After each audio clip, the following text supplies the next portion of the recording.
Hello students, आप सभी का स्वागत है एसएस मैथ्स एकेडमी में। और चलिए बच्चों, कंटिन्यू करते हैं इस वीडियो में हमारा प्रैक्टिस सेट नंबर 2.6। और इस वीडियो में हम जानेंगे बच्चों क्वेश्चन नंबर 7 और 8। तो देखिए बच्चों, 7 क्वेश्चन क्या है।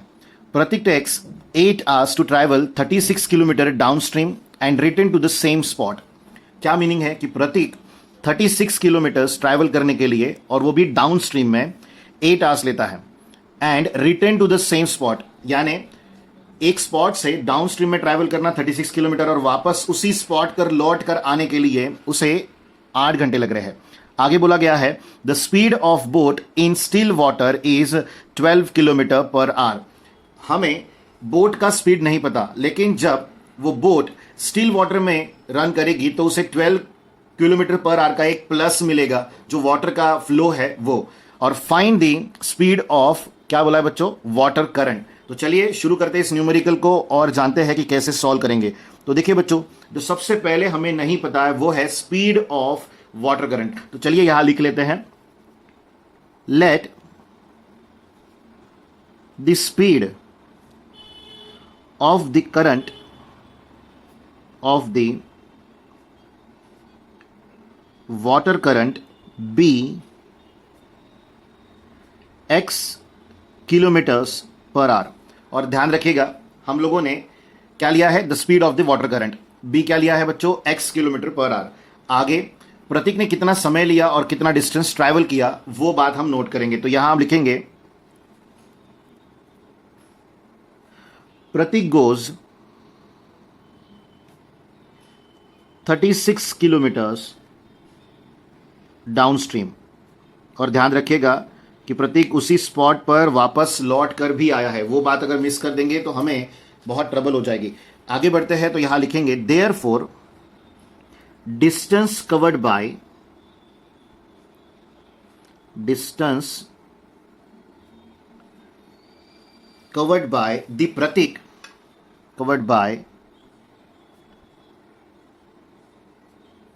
The Pratik in downstream. तो उसने कितना डिस्टेंस कवर किया बच्चों, 36 किलोमीटर्स, जैसा हम लोगों ने किया था, लिखा है। और आगे इस डिस्टेंस को कवर करने के लिए लगने वाला टाइम, तो यहां हम लिखेंगे therefore speed of the Pratik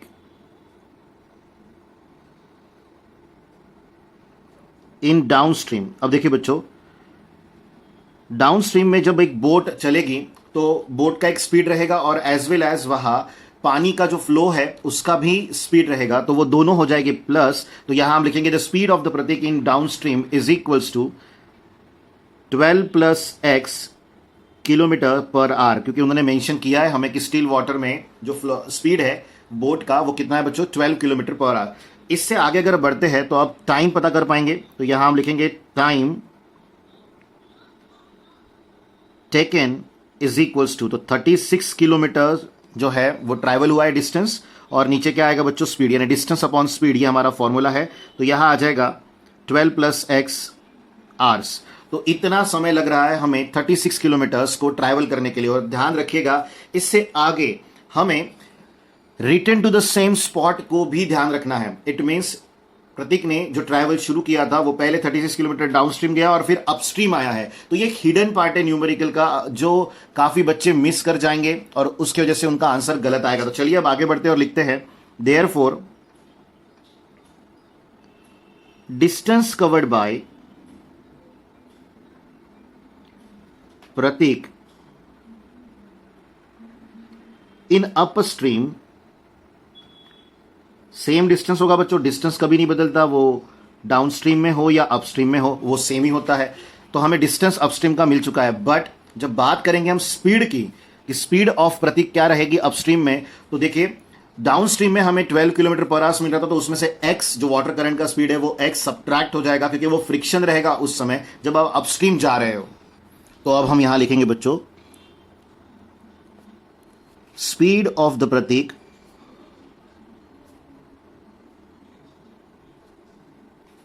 in upstream, और जैसा कि हम लोगों ने डिस्कस किया था वही हम लिखने वाले बच्चों। यहां हम 12 में से x को सब्ट्रैक्ट करेंगे और यहां लिखेंगे बच्चों किलोमीटर्स पर आवर। और अब टाइम टेकन भी निकाल लेंगे।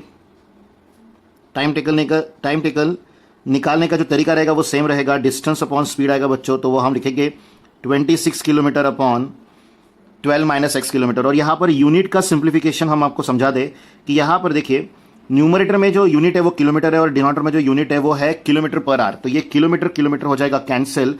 और आप जानते हो कि डिनोमिनेटर जो है वो नथिंग बट होता है न्यूमरेटर, तो हम यहाँ लिख पाएंगे 36/12 माइनस एक्स आवर्स। तो ये है हमारा अपस्ट्रीम का टाइम। और अब हमें टोटल टाइम के लिए आगे बढ़ना है क्योंकि 8 आवर्स टोटल समय लगा था ये दोनों काम करने के लिए प्रतीक को। तो हम यहां लिख रहे हैं बच्चों, now time taken in upstream plus time taken in downstream. कितना दिया था बच्चों? उन्होंने वो दिया था इज इक्वल्स टू 8 आवर्स। बस इसे, यही वो कंडीशन है जिसे हम यूज करके न्यूमेरिकल को आगे बढ़ाएंगे। तो क्या आएगा बच्चों?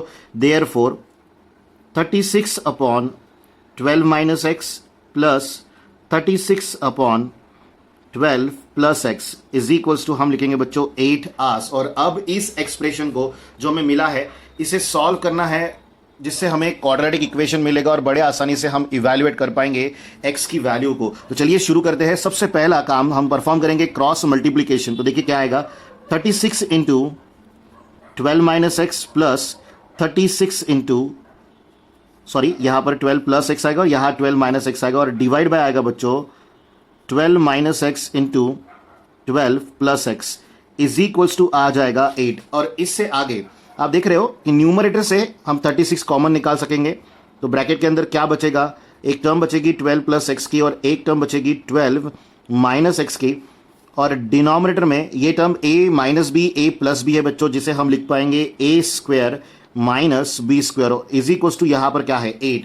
अब बड़े आसानी से छोटा सा काम करना है हमें, और वो क्या है बच्चों? ध्यान दीजिएगा अच्छे से। हमें इस 12 स्क्वायर माइनस एक्स स्क्वायर को राइट साइड ट्रांसफर कर देना है। तो यहां हम लिखेंगे 36 इन द ब्रैकेट। अब देखिए यहां पर x जो है वो कैंसिल हो रहा है, यहां एक 12 2 टाइम्स बचेगा तो वो हमें लिखना पड़ेगा। और डिवाइड में जो टर्म है वो हम राइट साइड ट्रांसफर कर देंगे। तो यहां आ जाएगा बच्चों 12 का स्क्वायर माइनस एक्स स्क्वायर। और अब इसे अगर आप सॉल्व करोगे तो 36 इंटू 24 की टर्म बचेगी जो डिविजिबल बाय है बच्चों 8। 12 का स्क्वायर क्या होता है? 144 माइनस बचेगा यहां एक्स स्क्वायर। इस 8 से इस 24 को रिड्यूस कर दीजिए, यहां 3 बचेगा। तो 36 3 हमें वैल्यू मिलेगी 108 इज इक्वल्स टू यहां आएगा बच्चों 144 माइनस एक्स स्क्वायर। और जैसे कि हम लोगों ने इससे पहले डिसाइड कर रखा है कि जिस साइड में एक्स स्क्वायर होता है उसी साइड में हम टर्म को ट्रांसफर करते हैं, बट एक्स स्क्वायर का टर्म पॉजिटिव होना जरूरी है। और आप देख रहे हो यहां पर वो टर्म पॉजिटिव नहीं है। तो अब हमें इन दोनों टर्म को लेफ्ट में ट्रांसफर करना है, जिसकी वजह से निगेटिव एक्स स्क्वायर बन जाएगा पॉजिटिव 144 बन जाएगा निगेटिव, और प्लस में यहां आएगा 108 और इजी कोस्टू में टर्म बचेगी 0। अब बड़े ही आसानी से 144 माइनस 108 करेंगे आप तो एक्स स्क्वायर माइनस आ जाएगा यहां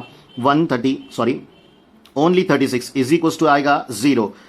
एक्स स्क्वायर है माइनस एक्स की टर्म नहीं है यहां, तो हमें 36 को 6 का स्क्वायर लिखना है। तो ये एक और सिमिलर फॉर्म में कन्वर्ट हो गया जिसे आप a square minus b square कहते हो। और यहां सिंप्लीफिकेशन आएगा तो हम लिखेंगे बच्चों x minus 6 into x plus 6 is equal to 0। और हम सभी जानते हैं कि दो ब्रैकेट का प्रोडक्ट जब 0 आता है तब उसका मीनिंग हम लिखते हैं फर्स्ट ब्रैकेट 0 हो सकता है या तो सेकेंड ब्रैकेट 0 हो सकता है, बट दोनों एट अ टाइम 0 नहीं हो सकते। और यहां देखिए x की वैल्यू 0 मिल रही है और यहां x की वैल्यू मिल रही है -6, बट x जो है वो बच्चों स्पीड है, वाटर करंट है, तो वो कभी भी निगेटिव नहीं हो सकता। तो हम यहां क्या लिखेंगे ध्यान दीजिएगा, बट स्पीड नेवर्स निगेटिव। और अगर ये बात सही है तो हम x की वैल्यू -6 नहीं ले पाएंगे बच्चों। और अब हमें यहां पर कंसीडर करना पड़ेगा, देयरफॉर x की वैल्यू क्या आएगी 6। और अब आएगा फाइनल डिक्लेरेशन, तो हम यहां लिखेंगे therefore now we can say that the speed of, क्या था बच्चों question, the speed of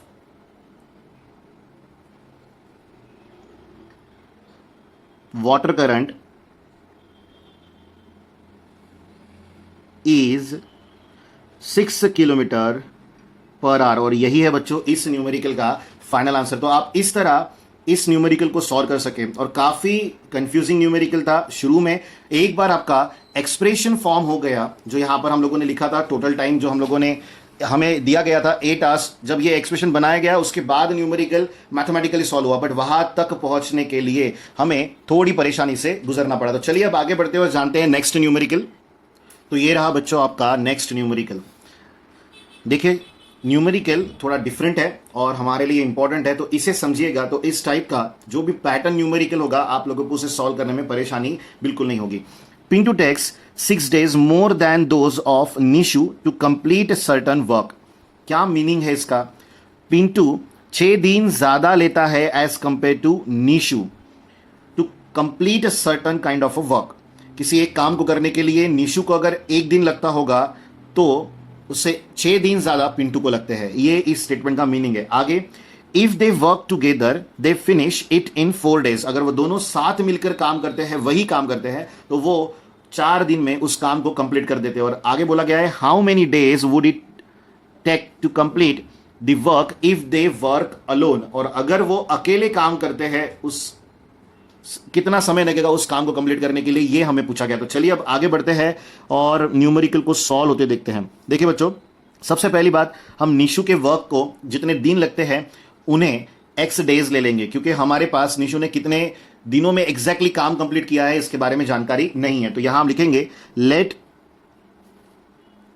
the number of days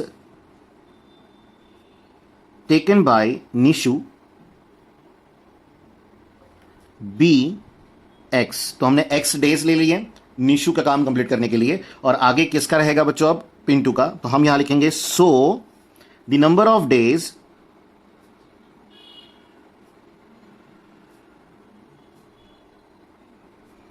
taken bye, क्या आएगा बच्चों? पिंटू विल बी, कितने दिन ज्यादा थे बच्चों? 6 दिन ज्यादा थे एज कंपेयर टू निशु। तो अगर हम लोगों ने यहां पर x डेज लिए हैं निशु के लिए, तो यहां हमें x प्लस 6 डेज लेने पड़ेंगे। तो ये रहा हमारे पास दोनों मेंबर्स का required time to complete certain kind of work. इससे आगे, निशुज 1 डे वर्क, वो 1 दिन में कितना वर्क करता है?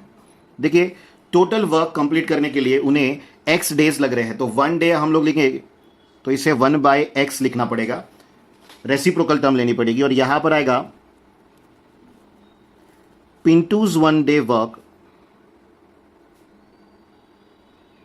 इज इक्वल्स टू आएगा बच्चों 1/x प्लस 6। और इससे आगे आपको एक कंडीशन दी गई है कि if they work together they finish it in 4 days। अगर वो दोनों मिलकर काम करते हैं तो उस काम को वो 4 दिन में खत्म कर देंगे, और यही यहां की कंडीशन है जिसके यूज से आप x की वैल्यू डिटरमाइन कर पाओगे। तो देखिए बच्चों, उसे हम यूज करने जा रहे हैं। यहां हम लिखेंगे फ्रॉम द गिवन कंडीशन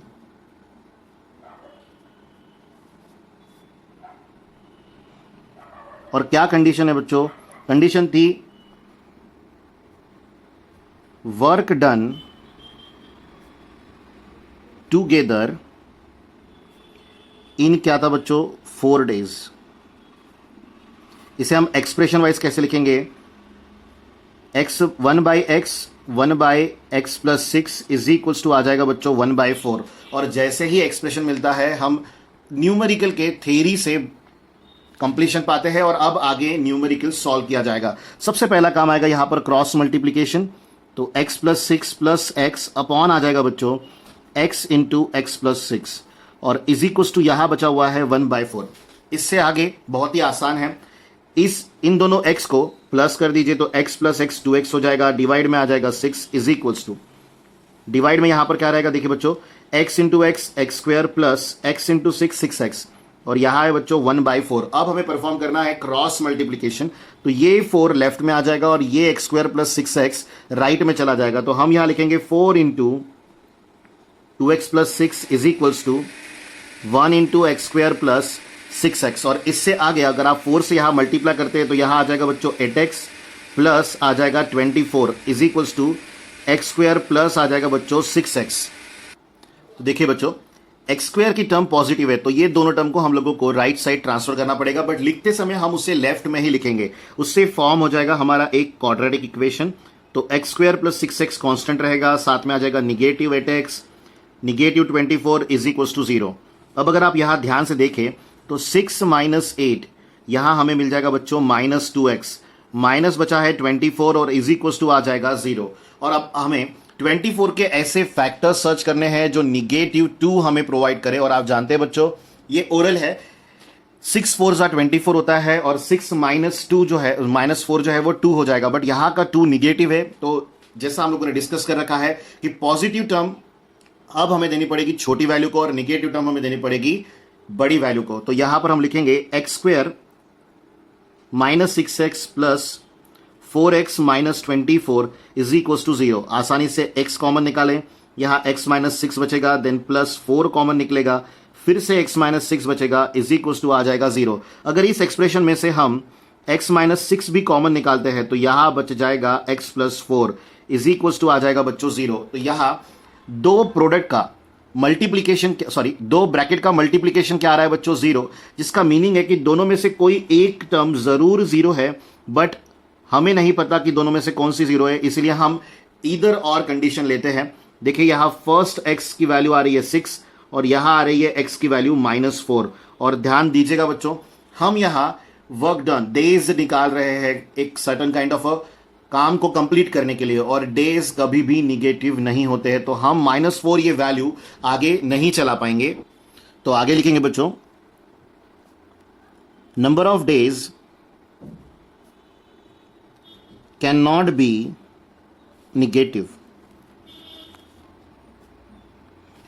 इसका मतलब हम x की वैल्यू -4 नहीं ले पाएंगे, और हमारे अब x की वैल्यू डिफाइन हो चुकी है और वो है बच्चों x इज इक्वल्स टू 6। तो अब फाइनल आंसर लिखने की बारी, जो कि बहुत ही सिंपल होगा। तो यहां हम लिखेंगे दस number of days taken by Nishu, क्या आएगा बच्चों, is 6 days, and number of days taken bye Pintu. और ध्यान रखिएगा पिंटू के डेज 6 ज्यादा थे एज कंपेयर टू निशु, यानी हमें 6 + 6 यहां पर लिखना पड़ेगा 12 डेज। और ये है बच्चों इस 8th न्यूमेरिकल का फाइनल आंसर। तो अब आप इस तरह के सभी न्यूमेरिकल्स को ट्राई कर सकते हो, और अगर आपको कोई भी डिफिकल्टी फेस होती है तो आप हमारे साथ जरूर शेयर करें।